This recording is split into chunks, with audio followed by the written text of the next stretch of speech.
नमस्कार, जय माता दी। कैसे हैं आप सभी? आशा करती हूँ अच्छे होंगे, स्वस्थ होंगे। तो हम लोग चर्चा कर रहे हैं गुप्त नवरात्रों की। इसके पहले वीडियो में मैंने आपको जो भी दिनांक, मुहूर्त, पूजा मुहूर्त और माता के किन स्वरूपों की पूजा होती है, ये मैंने आपको बताया। तो चलिए यहाँ से वीडियो की शुरुआत करते हैं। जैसे कि आपको पहले ही मैंने इस बात से अवगत करवाया है कि देवी भागवत पुराण के अनुसार माघ महीने जो साल में 4 नवरात्रे आते हैं, उसमें से जो माघ मास में नवरात्रि का पालन किया जाता है, माघ मास में जिन नवरात्रों का पालन किया जाता है और आषाढ़ मास में जिन नवरात्रों का पालन किया जाता है, इन दोनों ही मास के में बनाए जाने वाले नवरात्रों को गुप्त नवरात्र कहते हैं। ठीक है, तो क्या फल होता है गुप्त नवरात्रों का? मैंने पहले ही बताया। गुप्त नवरात्रि, जैसा कि नाम से ही प्रतीत हो रहा है, गुप्त अर्थात गुप्त रूप से की गई माता की पूजा अर्चना वंदना आपको विशेष फलदायी रहेगी। आपकी मनचाही इच्छा पूरी होगी। लेकिन इसके लिए चूँकि साधना बहुत आसान रहेगी, क्योंकि जो इस समय की गई साधना, इस समय की गई पूजा पाठ का फल बहुत अच्छा मिलता है, तो इसके लिए कुछ नियम होते हैं, इसके कुछ महत्व होते हैं, जिसको आपको जानना अति आवश्यक है। तो चलिए स्टार्ट करते हैं कि आखिर ऐसे कौन कौन से नियम हैं जिसका पालन हमें गुप्त नवरात्रों की पूजा के समय करना चाहिए। क्योंकि गुप्त रूप से पूजा है तो आप ज़्यादा तामझाम मतलब ज़्यादा ढोल बाजे जो बोल सकते हैं, या फिर लोगों को इनवाइट करना, ये सब आप नहीं करेंगे, क्योंकि ये गुप्त रूप से की गई माता की साधना होती है। तो इसे आप घर में करें या फिर मंदिर में करें, लेकिन गुप्त रूप से करें। सबसे पहला नियम आपका यही रहेगा।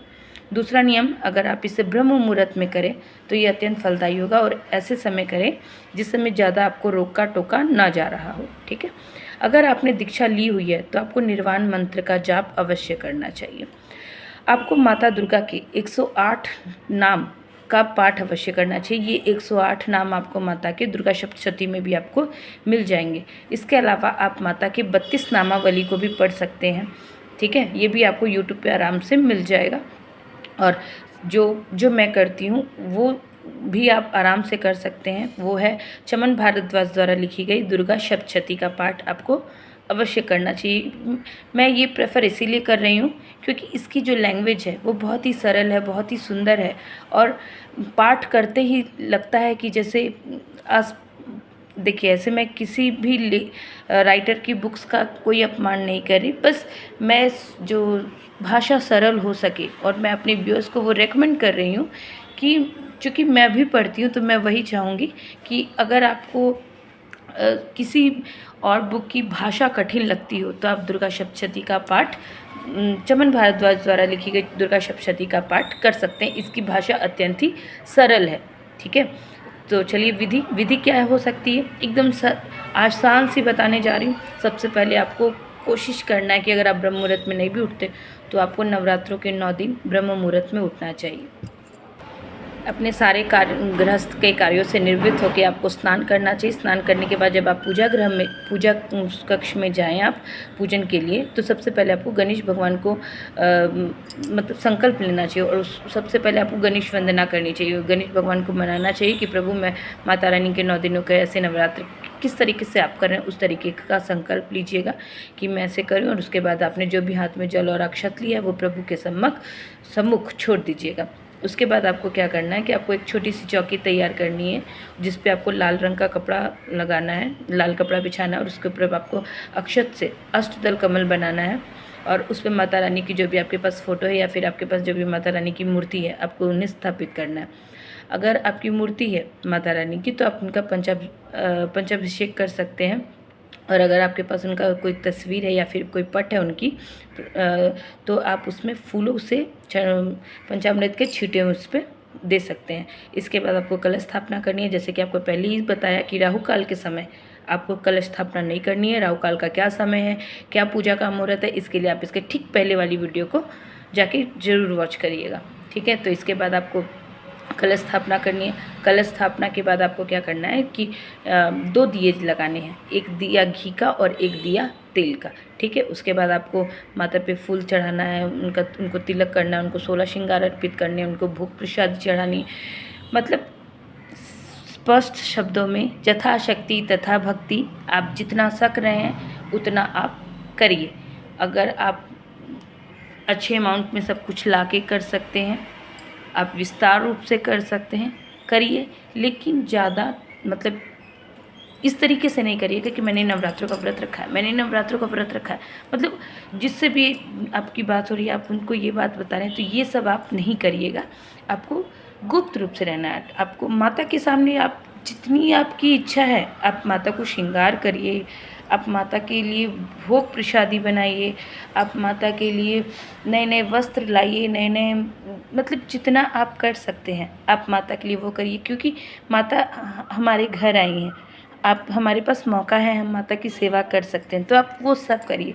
गुप्त का मतलब सिर्फ इतना कि आपको दिखावा नहीं करना है, आपको लोगों को ये मतलब जैसे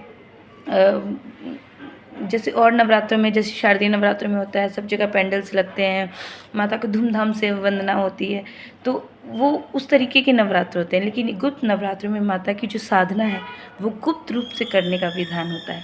इसीलिए जितना हो सके आप गुप्त रूप से माता को मनाइए, माता को रिझाइए, माता को प्रसन्न करने की चेष्टा कीजिए, जिससे माता रानी आप पे खुश हो और आप अपनी कृपा आप पे सब पे भर भर के बरसाएं। बस कहने का तात्पर्य सिर्फ गुप्त बोलने से कहने का तात्पर्य सिर्फ इतना है। तो इस तरीके से आपको ये छोटे छोटे नियमों का पालन करके अपने गुप्त नवरात्रों को पूरा करना है।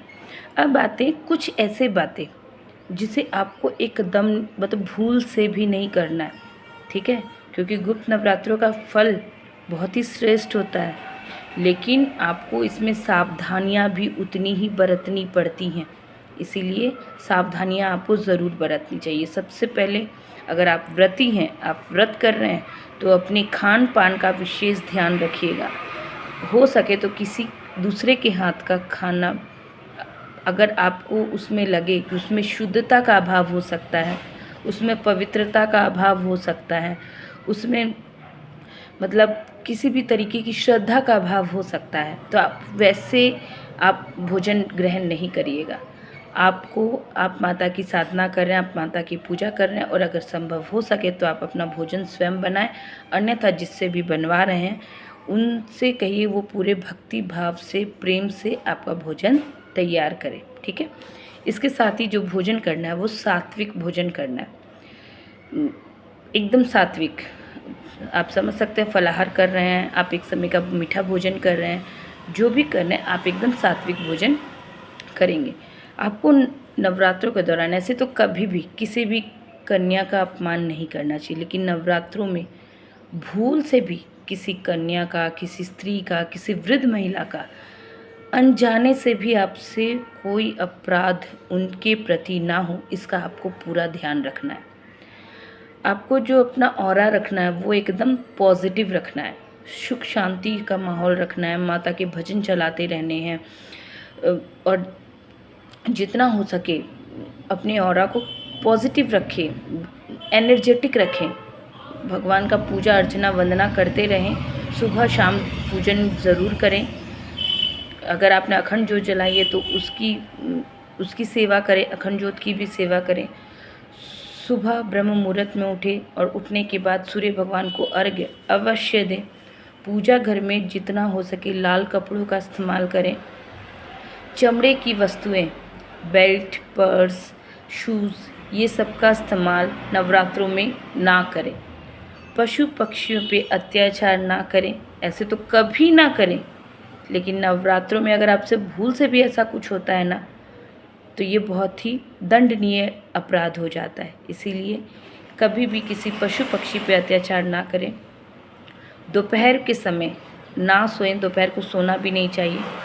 ज़रूरतमंद लोग कोई भी आपको दिख जाए तो उन्हें सताएं नहीं, उनकी मदद करें। और सबसे बड़ी बात, दुर्गा सप्तशती का पाठ आप अवश्य करें। तो इस तरीके से ये छोटी छोटी बातें हैं जिनका पालन अगर आप करेंगे तो माता रानी आप पे बहुत प्रसन्न होगी और आपकी हर मनोवांछित इच्छा को पूरी करेंगी।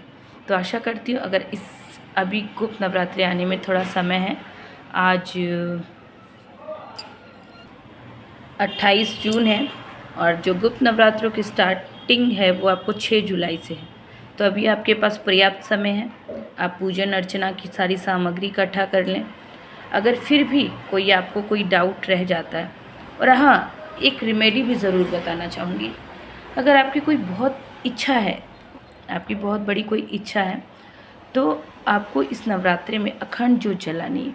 आपकी कोई दुर्लभ इच्छा है जो बहुत समय से पूरी नहीं हो रही, तो आपको माता रानी के सामने एक अखंड ज्योत जलानी है। उस अखंड ज्योत को आपको 9 दिन तक एकदम उन अखंड ज्योत की सेवा करनी है कि उसको ध्यान देना है, उसकी बाती, उसका घी आपको पूरा ध्यान रखना है। घी को जलाते समय आपको उस अखंड ज्योत में एक लौंग डाल देनी है, ठीक है। और अपनी एक विश को एक वाइट पेपर पे आपको रेड पेन से, जैसे कि वो विश पूरी हो गई, इस तरीके से लिखना है कि मेरा ये कार्य हो गया। हो जाएगा नहीं, हो गया मतलब हो गया, ठीक है।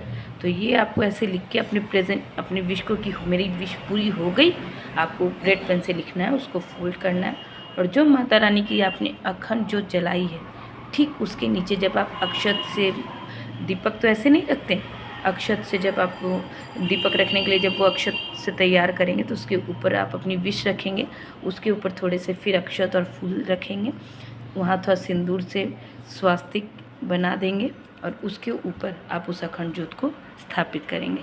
कागज़ छोटा सा ही रखिएगा ताकि ज्योत हिले उले नहीं, क्योंकि वो आपको 9 दिन तक आपको उसी अवस्था में रखनी है, तो इसका भी आप पूरा ध्यान रखिएगा।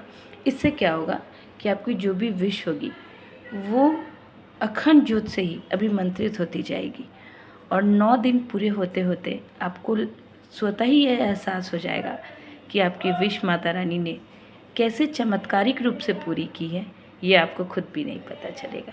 तो आशा करते हैं आपको मेरी वीडियो पसंद आई होगी, और अगर आपको पसंद आई हो और इन्फॉर्मेटिव लगी हो तो अपने नियर एंड डियर के साथ शेयर भी अवश्य करिएगा और अपने इस चैनल हिंदू कल्चर को सब्सक्राइब अवश्य करिएगा।